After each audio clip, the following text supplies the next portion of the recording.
Guten Abend, Freunde. Ich habe jetzt gekühlte Auberginen gemacht. Dafür habe ich dann Auberginen halbiert, eingeritzt hier, kreuzweise. Und dann habe ich Olivenöl gegeben. Dann habe ich eine Feta und Joghurt, Oregano und Chili-Pulver genommen, gemischt, da drauf gegeben und ganz oben drauf Mozzarella-Käse. Dann habe ich für 45 Minuten in den Ofen bei 180 Grad gebacken.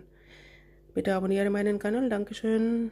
নমস্কার বন্ধুরা, আমি এখানেতে দেখুন বেগুন এরমভাবে কেটে নিয়েছি, এরকম ক্রস করে করে কেটে নিয়ে তার মধ্যে অলিভ অয়েল দিয়েছি, অলিভ অয়েল দিয়ে একটা এখানেতে উপরেতে দিয়েছি হচ্ছে টক দই দিয়ে আর ফেটা চিজ দিয়ে আর লঙ্কার গুঁড়ো দিয়ে টরিগানো দিয়েছি, দিয়ে এটাকে ভালো করে ওপরে ছড়িয়ে দিয়েছি, দিয়ে তার উপরেতে দিয়েছি মজারেলা চিজ দিয়ে এটাকে বেক করেছি 45 মিনিটের জন্য ওভেনেতে 180 ডিগ্রি সেলসিয়াসে।